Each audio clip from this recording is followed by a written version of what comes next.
Bien, buenas tardes, bienvenidos a todos en esta tarde un poco fresca de otoño, ya casi invierno, a la Fundación Pastor, donde nos encanta verles, porque esta fundación tiene como vocación pues hacer actos de este tipo, eventos de esta naturaleza y compartirlos con la mayor parte de las personas posibles. Hoy toca presentación de un libro importante del señor Sarantis Antíocos, editado por la editorial Dickinson, y me van a acompañar en la mesa la excelentísima señora doña Clara Janés, de la Real Academia Española, y le doy la más calurosa bienvenida también a ella, como es natural y lógico. Y luego contaremos con las intervenciones de José Manuel Floristán, de la Universidad Complutense, Alfonso Silván Rodríguez, helenista, Rafael García Serrano, conservador de museo, y José Ramón del Canto Nieto, también helenista, además de, naturalmente, por el propio autor.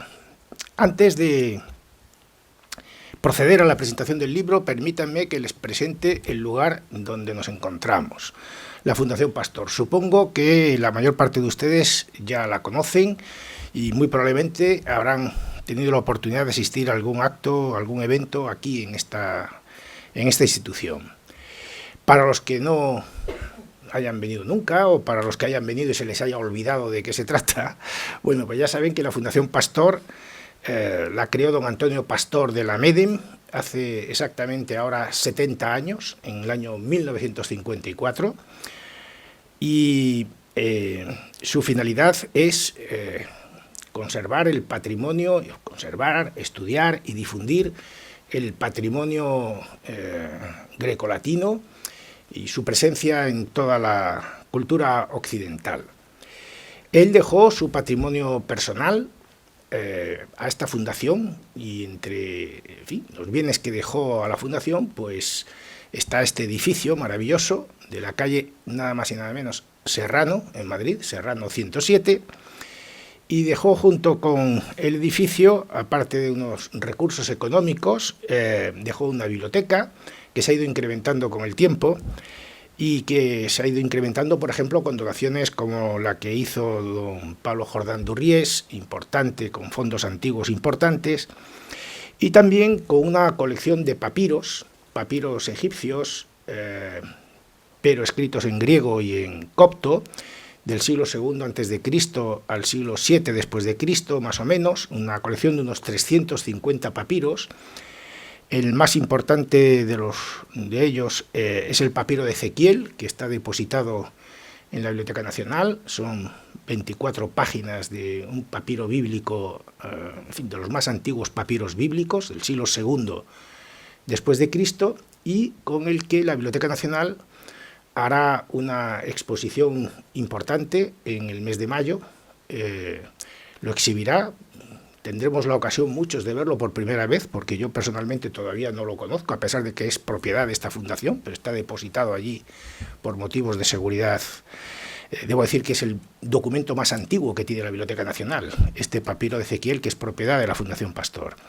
Bueno, pues hará una exposición sobre ese papiro y lo que significa los papiros que hay en esta colección, que es la tercera más importante de las que se conservan en España. Las otras dos están en Cataluña. Y además contamos con unos cuantos cuadros que dejó la esposa de don Antonio Pastor. Ella era británica y le gustaba pintar, y ahora tiene un cierto nombre como pintora, y parte de su pintura la conservamos aquí en la sala de al lado. La hemos convertido en una pequeña sala de exposiciones de la pintura de doña Marjorie, la esposa de don Antonio Pastor. En esta fundación, para intentar cumplir con los fines fundacionales, pues hacemos cursos. Se hacen cursos normalmente por las tardes, pero también hay algunos que se hacen por las mañanas, tanto de, por ejemplo, de iniciación al latín o de Grecia y Roma en los orígenes de Europa. Se han hecho cursos sobre teatro, se hacen cursos sobre cristianismo primitivo, o se están haciendo cursos, ahora mismo se están impartiendo arriba un curso sobre griego moderno, es decir, todo lo que pueda. Se hacen pequeños congresos, workshops, como les llaman ahora, presentaciones de libros, en fin, todo tipo de actividades que tengan que ver con el mundo clásico y con el ambiente cultural que queramos darle, ¿no? Naturalmente, cualquiera de los que me están escuchando, si tiene alguna idea, que la proponga, porque incluso puede ocurrir que les digamos que sí. Nos encanta que este sitio se sienta vivo, ¿no? Y nada más, no quiero prolongar más mi presentación, quiero cederle la palabra a doña Clara Janés, agradeciéndole vivamente su presencia, y ella dirigirá el acto. Muchísimas gracias.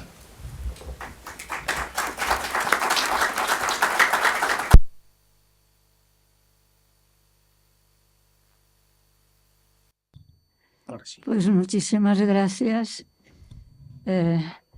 por haberme invitado a un acto tan solemne como este. Yo pues soy amiga de Sarandis de hace muchísimos años. Creo que era unos 50 o así. Y claro está, he tenido continuo contacto con él, con lo que va haciendo, su obra, su forma de vivir y todo. Y aquí había venido ya en una ocasión que estaba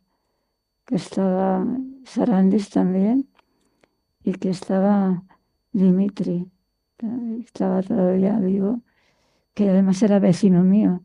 Entonces yo con Dimitri tenía mucha relación, porque él iba a ver y él siempre tenía gente estudiando en su taller y, por ejemplo, ahí conocí a uno de los hijos de Chillida, nos hicimos muy amigos y luego hice un libro con Chillida. Entonces Dimitri estaba siempre en medio porque salía de mi casa y a las 2 puertas ya lo tenía.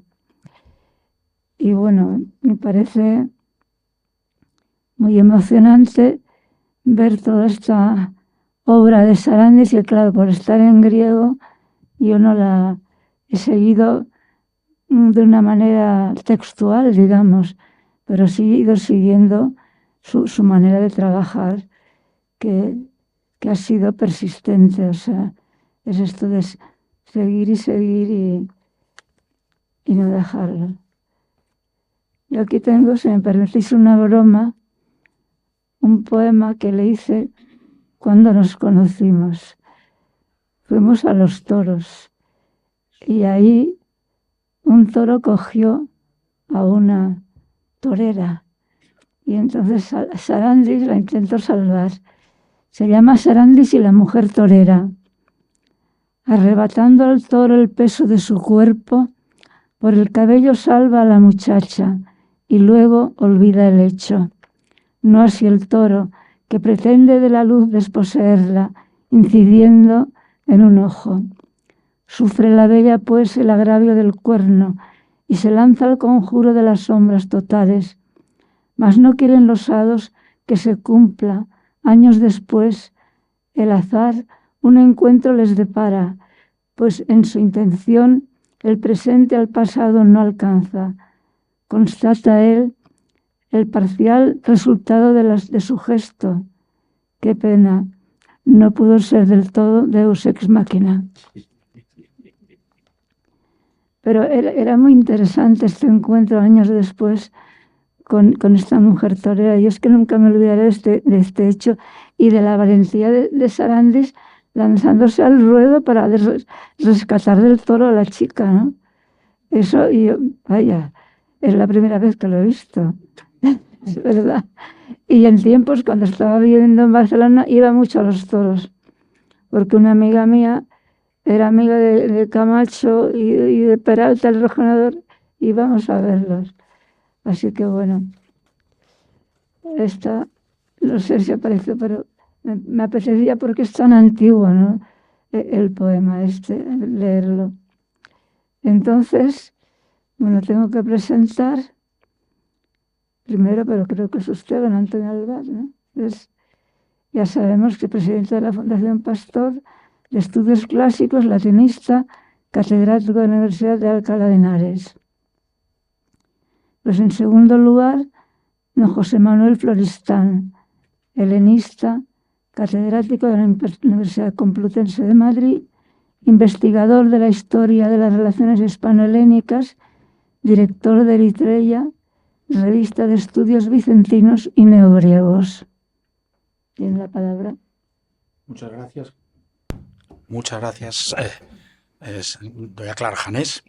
Bien, para mí es una enorme satisfacción estar aquí en este momento presentando este nuevo libro de mi buen amigo Sarandis Antílogos.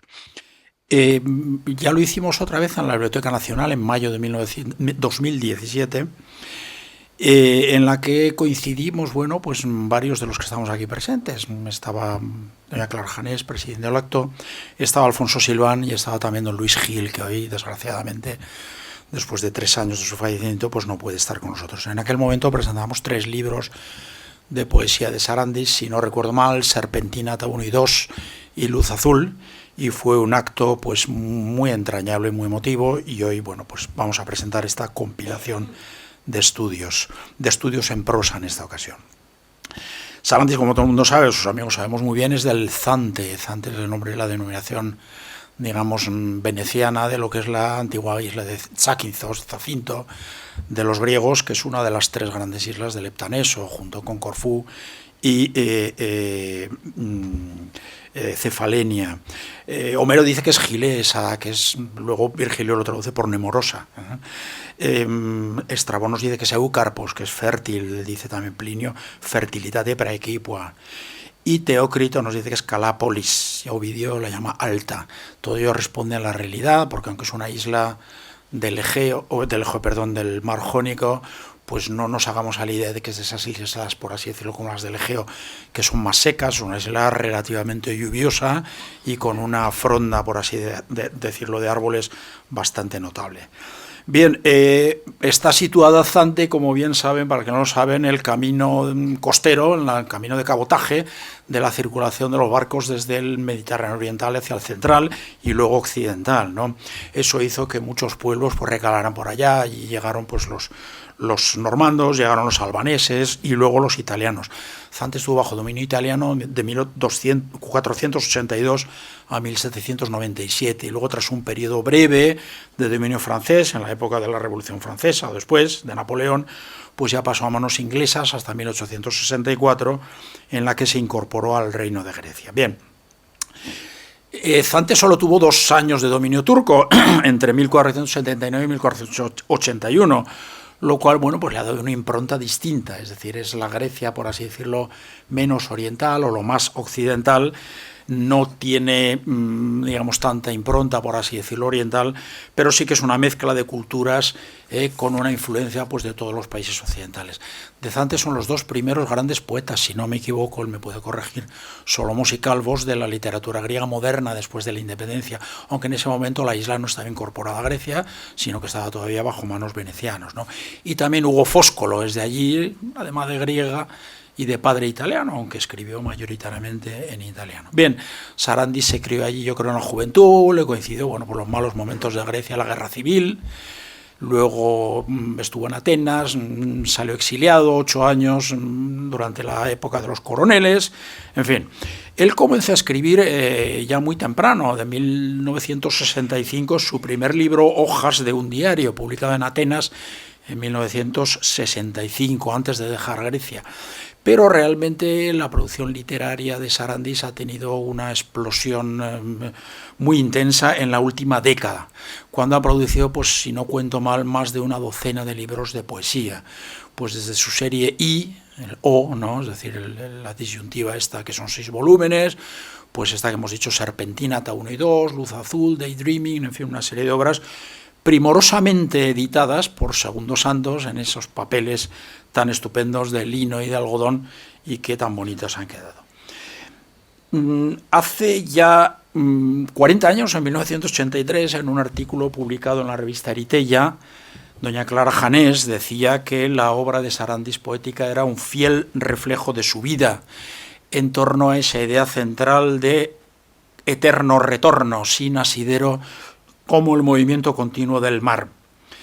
En ella, decía, encontramos elementos esenciales como son la evocación nostálgica del pasado, el relativismo por las circunstancias y personajes que han pasado por su vida, y la fugacidad, digamos, de los sentimientos.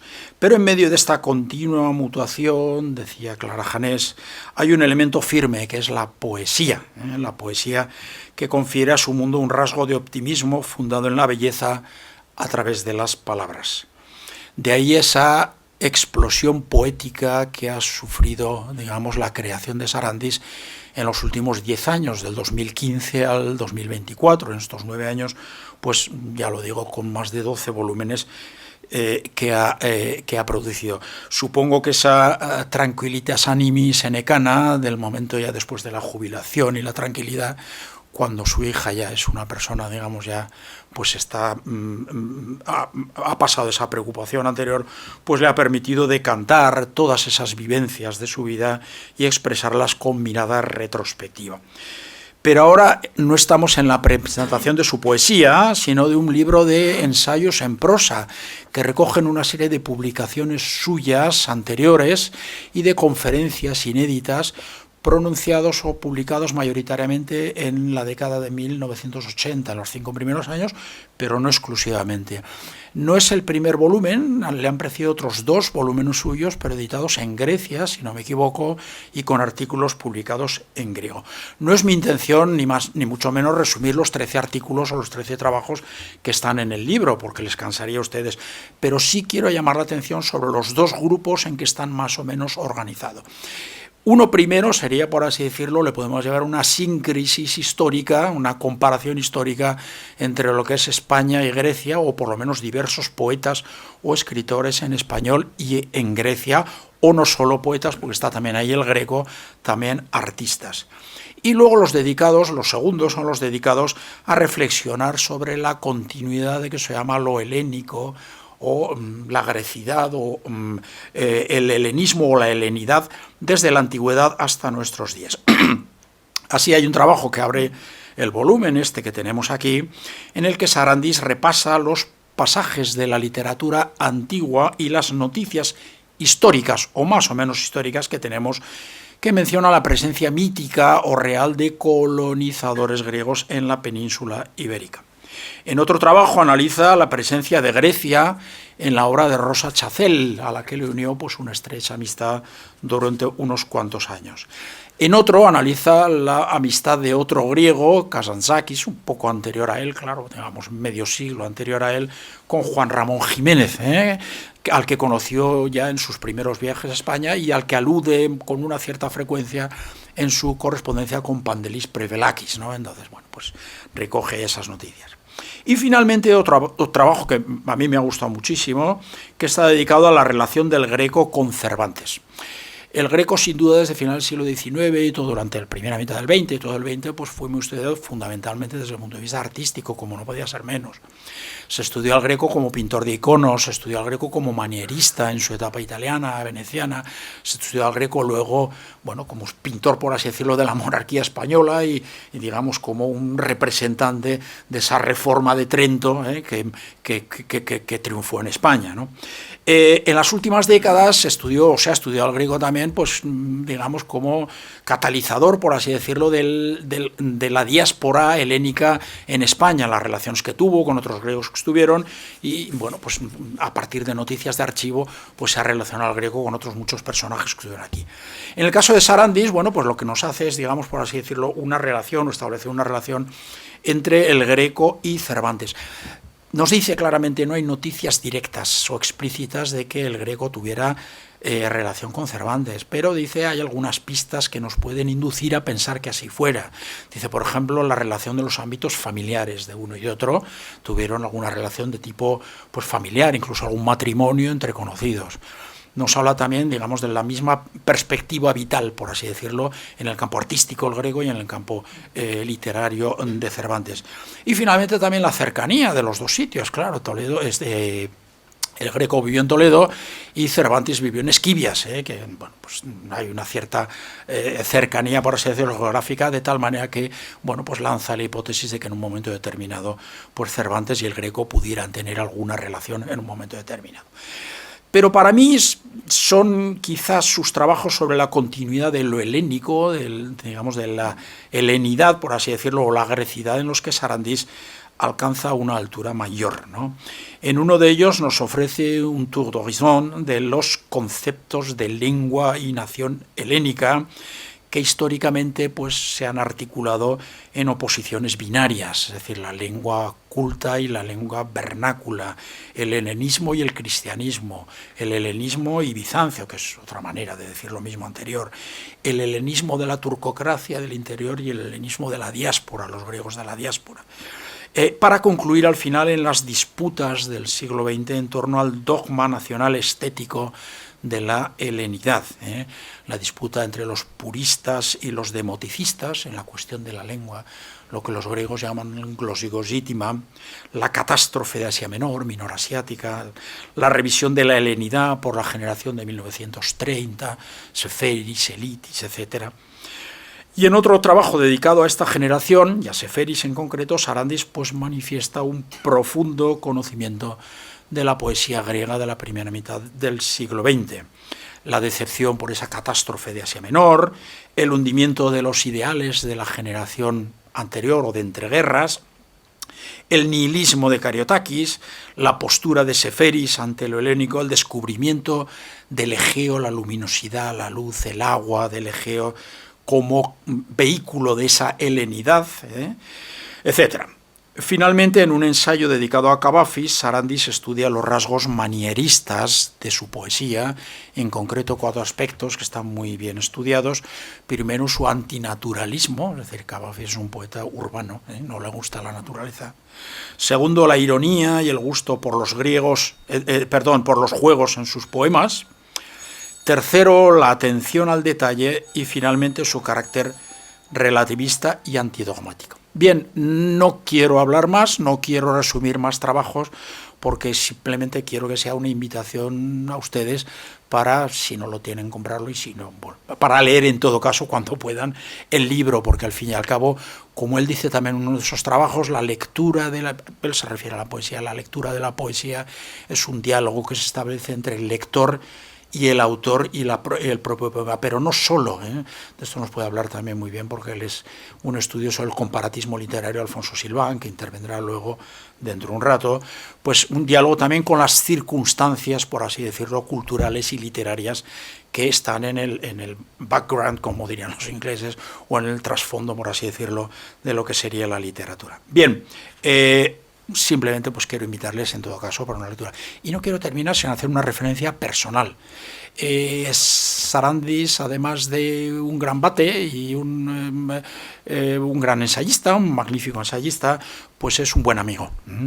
He tenido la fortuna de disfrutar de su amistad desde hace 30 años, prácticamente 30 años, no se han cumplido, pero vamos, casi 30 años, pues en los que hemos tenido contacto regular, en reuniones de la Asociación Cultura Hispanhelénica, en exposiciones, en presentaciones de libros, reuniones, etcétera, y en comidas, sobre todo en comidas que compartimos abundantemente con nuestro buen amigo ya fallecido, don Luis Gil, con el que nos reuníamos con una cierta regularidad. Una pequeña anécdota personal: en su casa vi los primeros euros. Yo creo que el euro entró en el 2000, ¿no? Pues él fue el primero que, como había trabajado en las comunidades europeas, pues nos enseñó a don Luis y a mí aquellos primeros euros, justo en la Navidad de 2000, un poco antes, una cena que tuvimos, y nos enseñó aquellos primeros euros. En fin, es una alegría compartir siempre su amistad, que él la comparte además muy generosamente. No es, por así decirlo, una amistad interesada, sino que es una amistad leal con sus amigos y realmente muy generosa. En ese sentido, pues estoy contento de estar en esta presentación por lo que es el libro, y espero que sigan muchos más, Sarantis, pero sobre todo pues la alegría, digamos, de ser su amigo. Ad multos anos, amique. Gracias.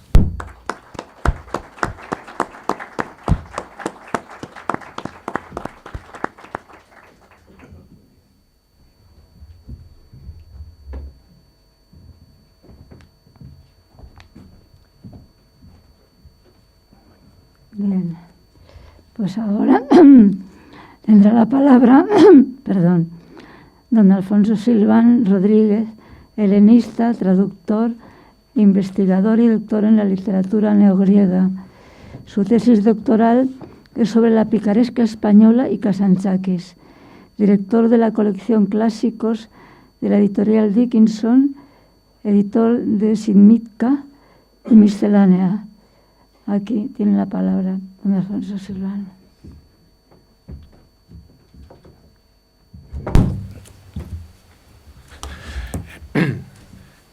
Tenemos agua ahí, perdona, que se me queda, hace calor, ¿verdad?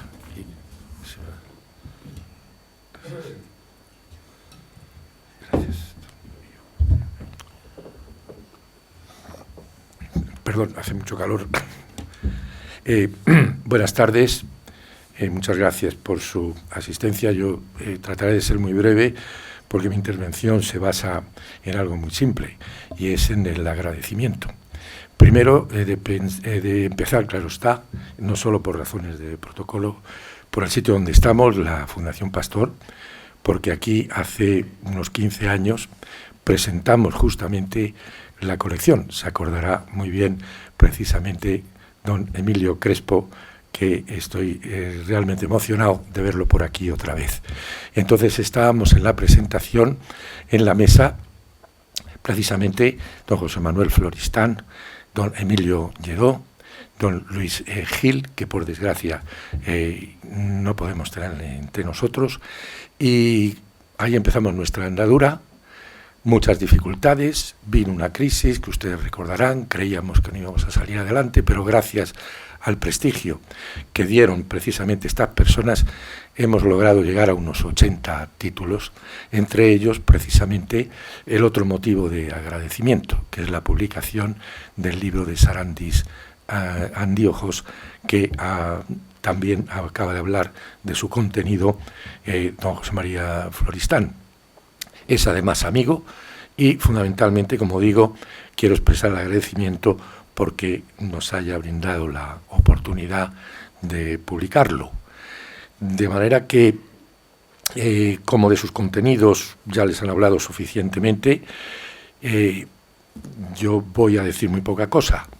Me voy a referir al título, que creo que es muy significativo, aunque es el tercer volumen, de una obra que lleva precisamente por tercera vez este título, Simicta Miscellanea, en latín. Dice mucho, porque creo que es la recepción en la latinidad de la grecidad o de la helenidad. Y eso lo demuestra, yo creo que todo, incluso en el primer libro, que está solo en griego, el prologuista, se titula Laográfica, y se refiere fundamentalmente a su isla, a la isla de Zakynthos. Pero ya en el prólogo ya habla, al hablar precisamente del poeta, de su vinculación a la patria de Don Quijote y a la segunda patria del Greco.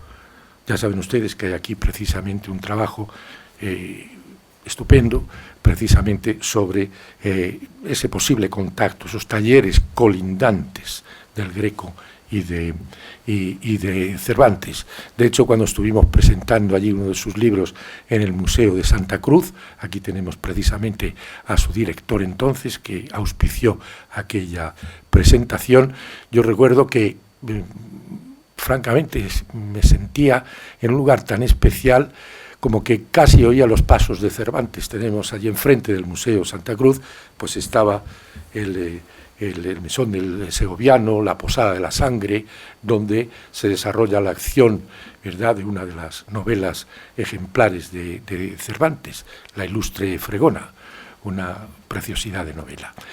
Bien, ahí tienen ustedes ese trabajo estupendo que nos brinda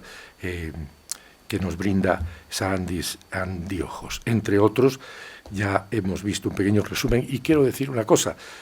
Esa recepción de la helinidad, en la latinidad, en la Hesperia, que fue fundamentalmente ocupada por la latinidad, la Hesperia era la tarde para los griegos, el occidente. El tope estaba precisamente aquí, en España, en la península ibérica. Una prueba puede ser que Sagunto puede provenir precisamente del nombre de la isla, de Zakynthos, ¿verdad? Bien, en cualquier caso, en el trabajo con el que inaugura este libro, Sarandis Andiojos, pues nos habla de los primeros visitantes griegos al extremo de la Hesperia, los míticos reyes que venían de la guerra de Troya y Menesteo, por ejemplo, que llega al puerto de Santa María, y otros, naturalmente, reales y, por supuesto, historiadores. El gran Polibio parece que estuvo por aquí con Escipión, hablando de recepción, de la latinidad en la grecidad y también a la inversa. Polibio es el primer gran historiador de Roma. A mí todavía eso me parece un verdadero milagro de encuentro entre culturas que en muchos momentos pues fueron rivales. Un ejemplo que todavía en la escuela debía estar más resaltado de lo que está, porque yo creo que ya olvidamos todo, ¿no? ¿Verdad? Y vienen esos choques de culturas cuando tenemos ejemplos maravillosos, efectivamente, de recepción y de cultura. Eso es lo que debíamos de proyectar en la escuela y creo que realmente pues no se hace debidamente. Hay mucho material que despreciamos, grandes logros de la humanidad y no es lo que proyectamos. Estamos asistiendo a un espectáculo verdaderamente deplorable, ¿no? de deterioro, ¿no? de lo mejor que ha aportado la humanidad a sí misma, ¿verdad? Bien. No solamente nos habla de aquellos visitantes, sino que llega aquí a los más recientes. Y aquí es donde viene el agradecimiento y la principal razón de que me haya esforzado, porque el libro de Sarandis también he asumido la responsabilidad del texto, ¿no? Sería la edición filológica, es mía.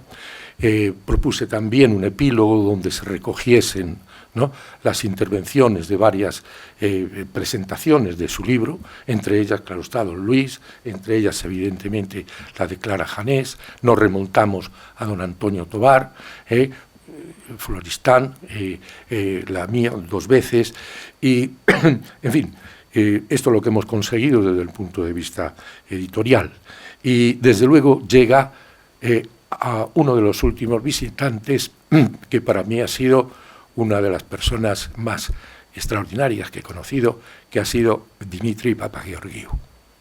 El último trabajo es precisamente dedicado a él, el gran artista, gran grabador, que como don Luis, pues no puede estar entre nosotros, hubiera estado con toda seguridad en este momento. Este libro es también un homenaje precisamente a esa persona. Bien, y entonces podría extenderme un poco más lo que he dicho de la poesía de Sarandis Andíocos en otro momento. La entiendo fundamentalmente odiseica, algunos versos, ¿no?, como el barco tocarávizas tequipanas sonafró, el barco siempre seguirá en la espuma, y otros versos que aluden a este sentimiento profundamente odiseico a mi modo de ver. Pero no me voy a despedir entonces con mis palabras, sino que lo voy a hacer con unas palabras precisamente de don Luis en una de sus presentaciones, ¿no?, y la que hizo precisamente de uno de sus libros, que es Sigis y Aromaton, ¿no?, y confusión de aromas sería. Y entonces dice así, don Luis: si se hubiera acompañado al texto griego de una traducción al castellano, yo hubiera preferido titularlo, para someter a una prueba más la cultura del lector, Ámbar gris. Covarrubias define ámbar en el tesoro de la lengua castellana como pasta de suadísimo olor, y precisa en su Dioscórides el doctor Laguna que se llama ámbar gris el de olor delicado, añadiendo que fortifica el cerebro y el corazón con su olor suavísimo. Perdóname, amigo Sarandis, esta pícara bachillería, y recibe mis parabienes por esta nueva colección de tu obra poética, que es un collar de perlas de la bibliofilia. Me gustaría que fuesen palabras también para este libro. Muchas gracias por su atención.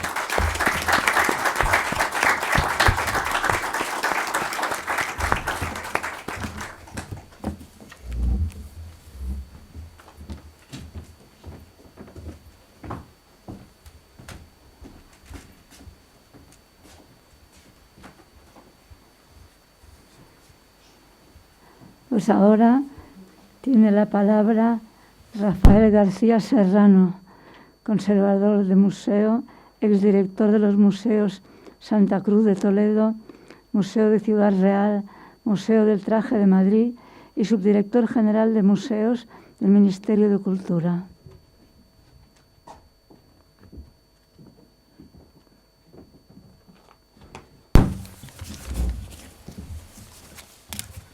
Buenas tardes. Realmente me siento un poco abrumado porque yo me muevo en otro contexto y por tanto quiero lo primero dar las gracias por la invitación a participar en la presentación de este pequeño pero gran libro de Sarandi, Antíoco.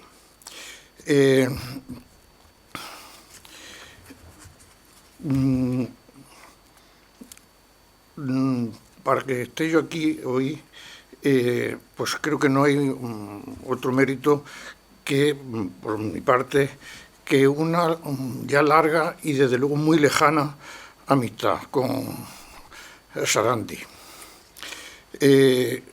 Desgraciadamente yo no soy especialista en el mundo de la cultura griega, por tanto, lo que me voy a referir del libro es a dos estudios que se recogen en esta miscelánea y que en ellos sí me siento, digamos, más vinculado. El referente a la relación que ya se ha comentado de Cervantes y el Greco y a otro pequeño texto relativo a la poesía y a la arqueología. El primer trabajo, el de la relación de Cervantes y del Greco, es realmente un denso y creo que muy bien documentado estudio sobre las probabilidades de que se conocieran en Toledo estos dos genios. Sarandi inicia su investigación recordando a algunos de los poetas de Lepanto y enseguida trae a colación un libro pintoresco que no suele ser tenido en cuenta, lógicamente, por los especialistas, dado que tiene un carácter más bien, diríamos, fantasioso, esotérico. El autor es un menorquín, Guillem Morey Mora, y su título, El Greco, personaje y autor secreto del Quijote, publicado en 1969. Ya aquí inicia, digamos, esa relación del Greco y de Cervantes con esa fantasiosa sugerencia de este autor, que por cierto volvió sobre ese tema en una obra posterior titulada El hierro sobre cenizas de gloria, que publicó en el año 2002. A partir de aquí, Sarandi se plantea la pregunta crucial: si hubo una relación personal entre Cervantes y el Greco. Hay que decir que nunca Cervantes menciona en su obra al Greco. Tampoco existe ningún retrato de Cervantes pintado por el cretense. A partir de aquí, lo que realiza Sarandi es un análisis muy detenido y con mucho rigor sobre la familia de Catalina de Salazar y Palacio, con la que se casa, como todos sabemos, Cervantes en 1584. Señala cómo el párroco de Santo Tomé, que encarga el famoso entierro el cuadro del entierro del conde de Orgaz, tenía una relación bastante estrecha, con la familia de la mujer del Greco. Se trata de don Andrés Núñez de Madrid, es el párroco, y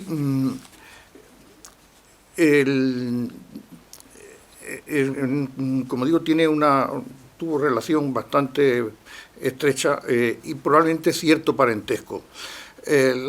Fueron frecuentes las visitas de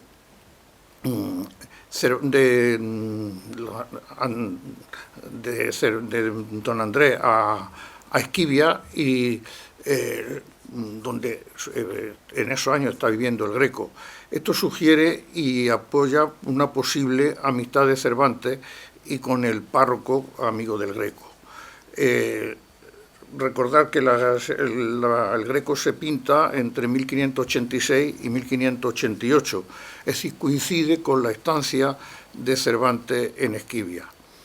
Cita también Sarandi diversos amigos comunes entre el Greco y Cervantes, como fueron el doctor Rodrigo de la Fuente, como fue Gregorio de Angulo, por cierto, padrino del nieto del Greco en 1604, o el poeta Baltasar Eliseo de Medinilla. Apunta Sarandi que en la jornada tercera de la comedia El rufián dichoso hay unos versos que él considera que son una alusión clara al entierro del conde de Orgaz.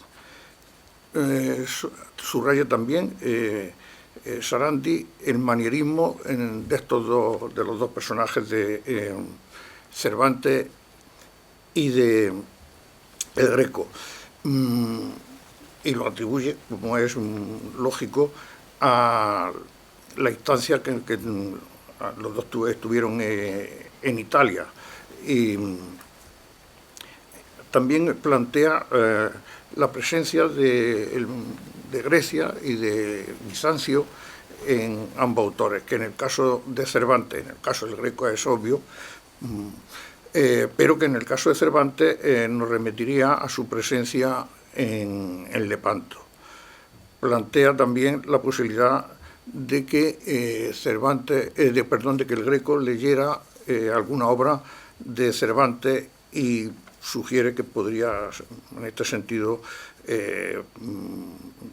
podría haber sido la del El Quijote. Por último, quiero destacar también, porque me parece muy sugerente y muy ingeniosa la recreación que hace de un imaginario diálogo, de un coloquio entre el Greco y Cervantes. Y lo hace, como verán cuando lean el libro, a partir de los textos que va extrayendo de las anotaciones del Greco al libro de Vitruvio y de diversas obras de Cervantes, textos de Persiles, del Quijote, del Coloquio de los Perros, del licenciado Vidriera, con lo cual nos demuestra, por otra parte, ya digo, me parece muy ingeniosa este diálogo, pero además nos muestra que Sarandi tiene un profundo conocimiento de la obra de los dos autores, de Cervantes y del Greco. Quiero terminar con algo que me resulta especialmente emotivo. Es un artículo más cortito, titulado Arqueología y Poesía, escrito a raíz de la publicación de una breve antología de este tema que nos lleva a una fecha ya muy lejana, los años 70, 1979, que es cuando nos conocimos en Ciudad Real a propósito de la edición que el Museo de Ciudad Real, que en aquellos años yo dirigía, y hicimos de una selección de 50 poemas de Eliti, justo, pues quizá no habría pasado un mes o poco menos de que le concedieran el Premio Nobel de Literatura. Una serie de circunstancias favorables, pues pudimos, ya digo, ser los primeros que publicamos en España una breve, pero la primera antología de poesía de Eliti.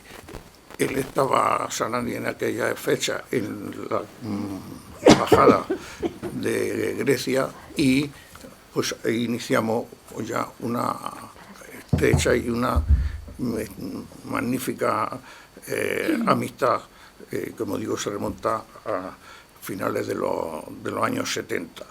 Y pues esto me lleva, para finalizar, a darle enhorabuena y darle las gracias por esa amistad y porque con su obra, tanto la obra poética que se ha hecho referencia, como por sus investigaciones, ensayos recogidos en este trabajo, en este libro, pues realmente nos enriquece a todos.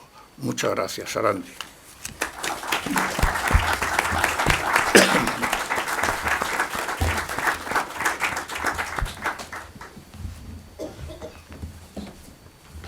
Tiene ahora la palabra don José Ramón del Canto Nieto, helenista, traductor y crítico de poesía neogriega, colaborador asiduo de la revista Ericeia, escritor de varias reseñas sobre libros de Sarandis Antíocos.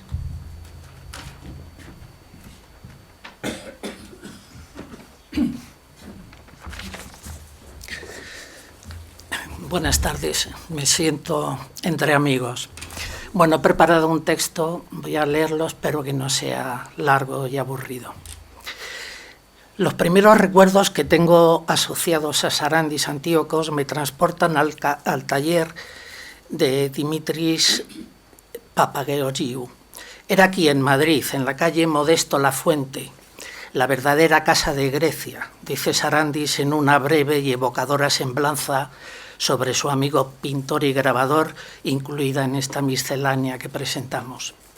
Allí en los primeros años 80 del siglo pasado se celebraban algunos viernes unos familiares recitales poéticos, recitales que, recuerdo, Dimitris grababa.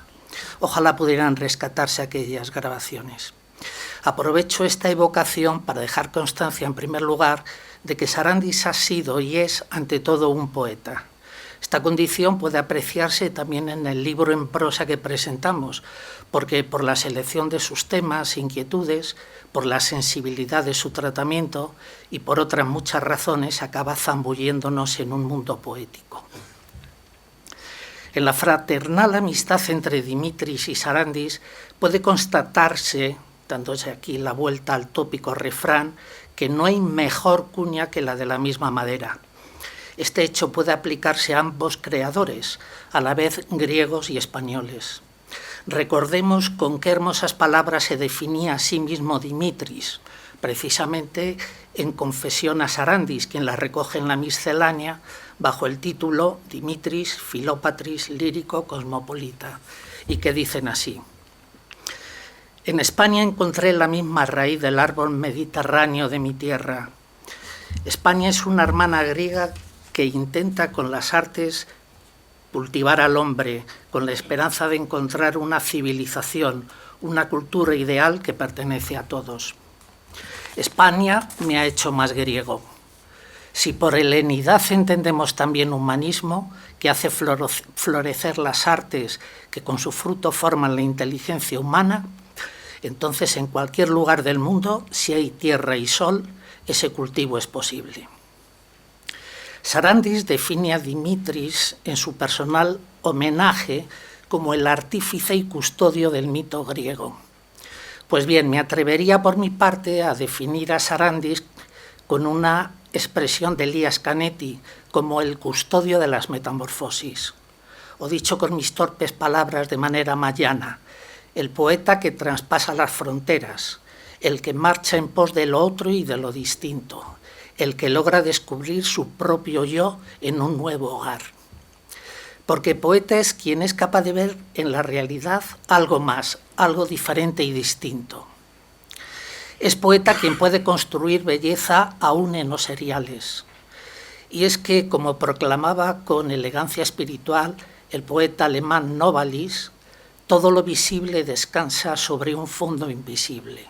Verso que nuestra admirada Clara Janés despliega íntimamente cuando, hablando a Porigine de la clausura del jardín de su infancia en la barcelonesa residencia de Pedralbes, dice estas bellas palabras: me colocaba siempre cara a lo impalpable y me llevaba a poblar el vacío y convertir toda rosa en ofrenda de amor.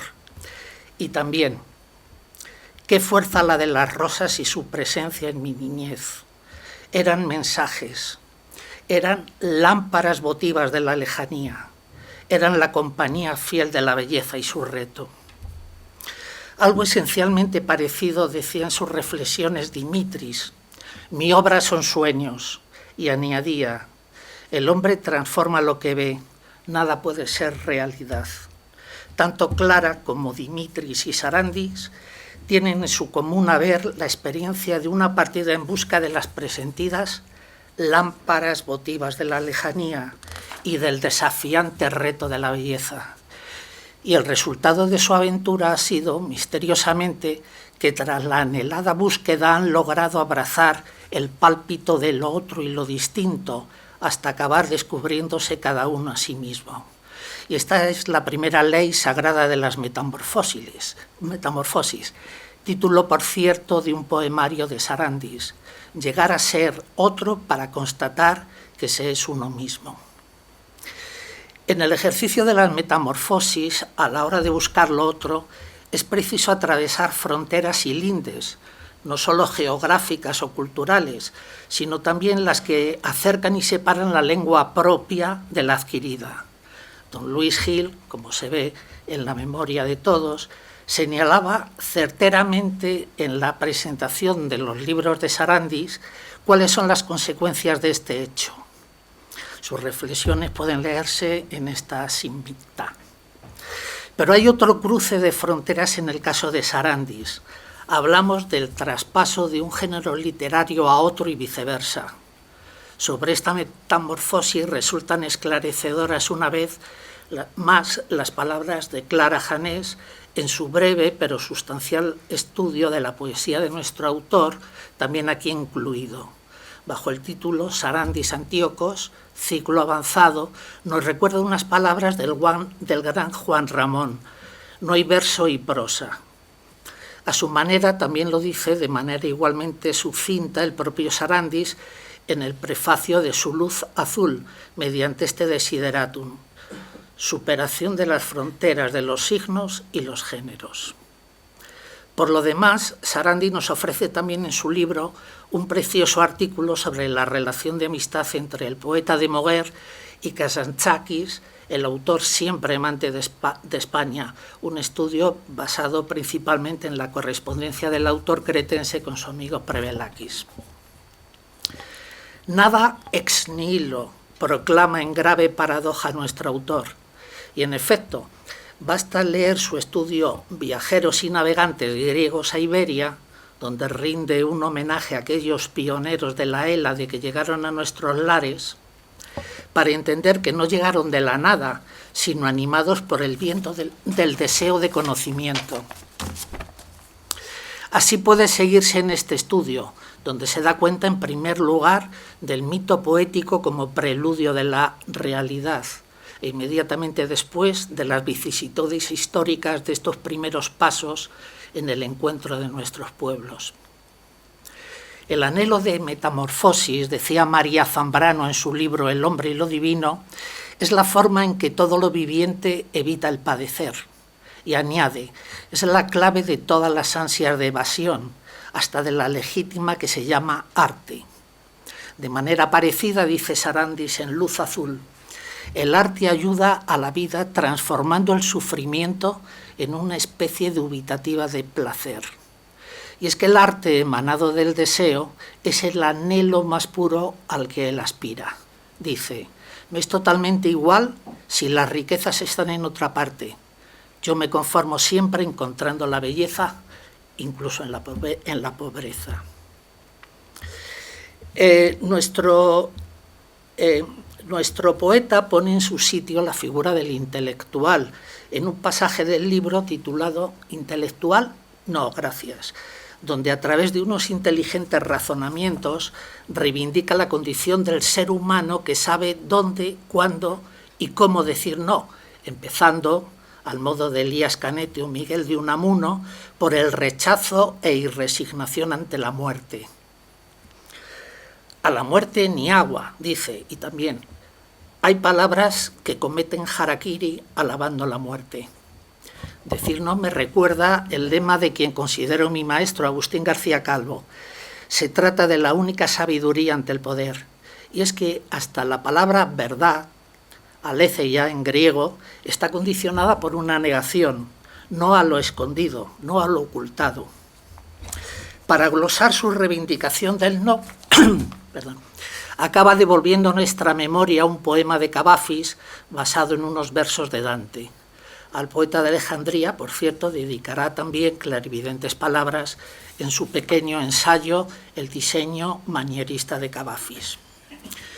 Muy valiosas son asimismo las consideraciones personales acerca del prototipo del héroe de doble origen, en este caso bizantino y árabe, que, como indica su nombre, vivió entre fronteras, acritas, como el propio Sarandis.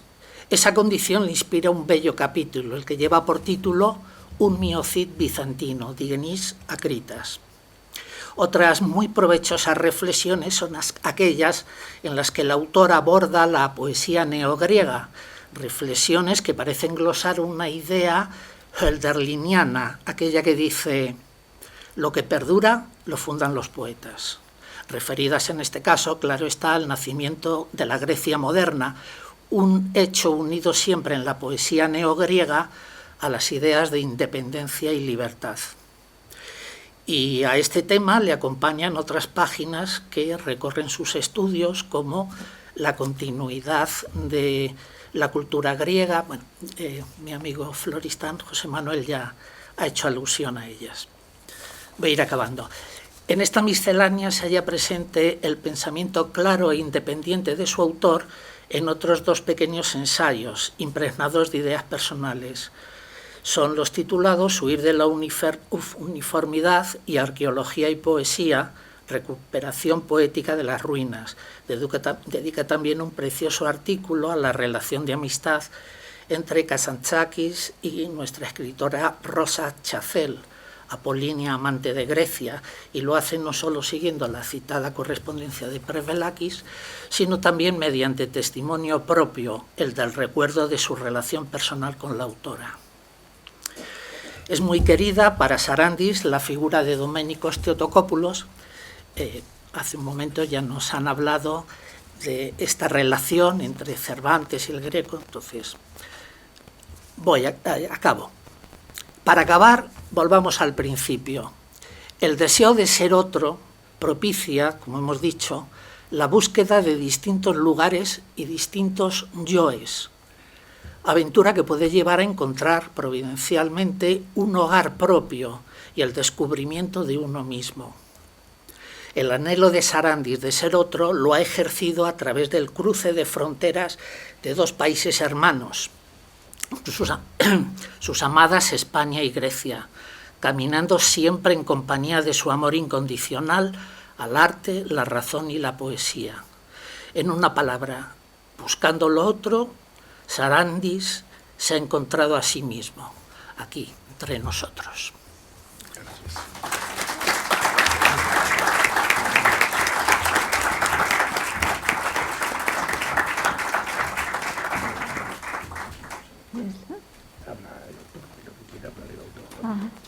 Sarandis, ven por favor, a hablar.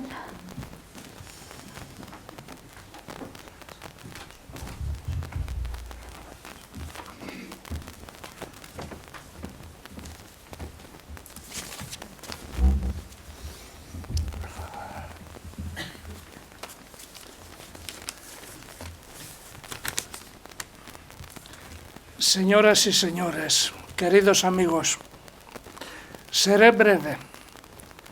Primero, gracias inmensas a todos, asistentes y oradores. Y también gracias a los organizadores, especialmente a la Fundación Pastor de Estudios Clásicos para su generosa hospitalidad.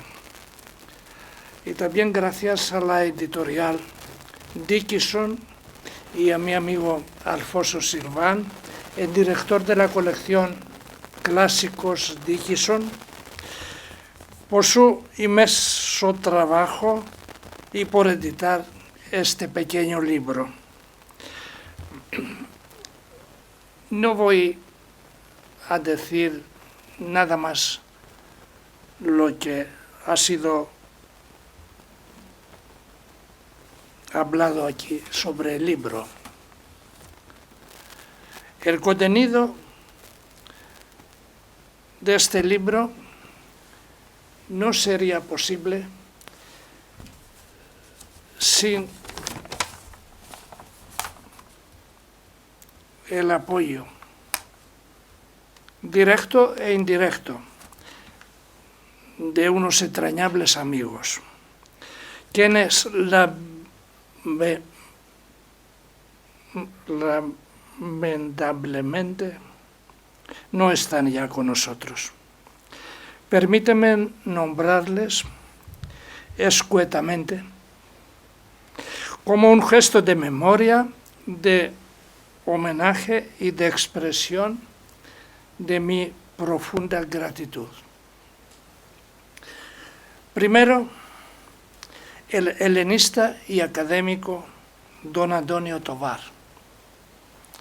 Recuerdo su gran entusiasmo por la fundación de la Asociación Cultural Hispano-Helénica. Fue su primer presidente. Conservo sus cartas en las que me sugería los nombres de posibles miembros. Su prólogo a mi primer libro en España se reproduce en el epílogo del libro. Ese libro se publicó por el Museo de Ciudad Real gracias a su entonces director, mi querido amigo Rafael García Serrano, aquí presente. Quien falta mucho a este acto es don Luis, el gran helenista Luis Gil Fernández, amigo entrañable durante décadas.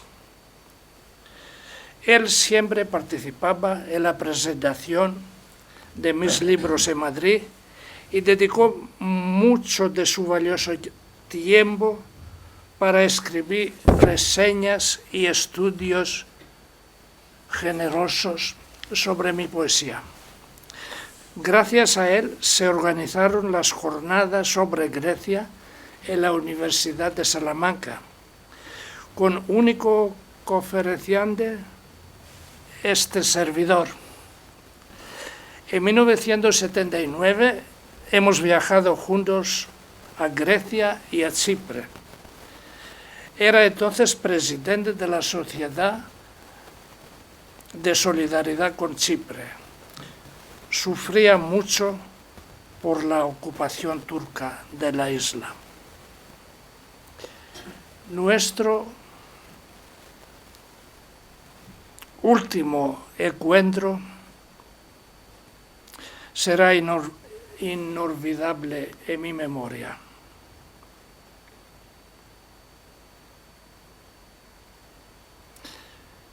Le visité junto con Alfonso Sirván en la residencia donde don Luis se recuperaba después de una intervención. Nos sorprendió mucho su brillantez intelectual, su memoria y su ánimo de humor. La semana siguiente le daban el alta médica y nos quedamos para una paella de marisco que le apetecía mucho. No pudo ser. Don Luis falleció en 3 días. El siguiente amigo inolvidable viene de la otra latitud. El diplomático chileno Julio Prado, marqués de Castiglione. Él, muy conocido por su nexus con las familias descendientes de los grandes navegadores, Cristóbal Colón y Magallanes, insistió mucho para que yo daba una conferencia en Madrid sobre los viajeros y navegantes griegos antiguos a Iberia. Aquí, en este libro, está el texto de esa conferencia.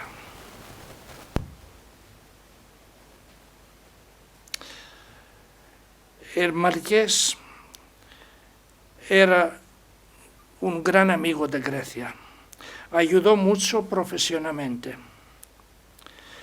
para la promoción de turismo griego en España, finales de la década de los 70 y principios de los 80 del siglo pasado. Y termino sin poder olvidar el más querido, Dimitris Papageorgiou, el grabador. Me alegra mucho y me emociona la presencia de su viuda en esta sala. El taller de Dimitris era durante décadas la Casa Cultural de Grecia en Madrid. Trabajó con dedicación y entusiasmo para la constitución de Asociación Cultural Hispano-Helénica y participó en todos los proyectos culturales de interés hispano-griego. Era también luchador incansable por las causas griegas y chipriotas de sus días. Grecia institucional se quedó corta con Dimitri. Qué lástima. Mi homenaje personal a su memoria cierra este libro. Y sin despedirme, expreso mi alegría y gratitud por la presencia de mi gran amiga Clara Janés, la gran poeta y académica. Ella me apoyó mucho, ella participó en todas las presentaciones de mis libros en Madrid y hoy, no lo sé cómo, ha recordado un poema de ella publicado en su libro Vivir hace décadas. Se refería a un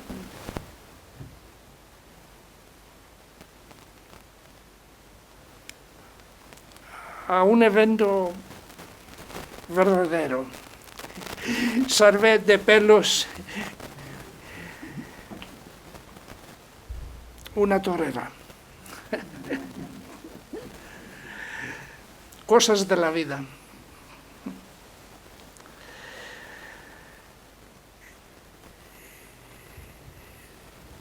Eunía imnimi a todos los no presentes, grandes amigos y contribuidores a los textos de este libro. Eunía tus imnimi. Me despido con un inmenso gracias otra vez a todos, afectuosamente. Muchas gracias.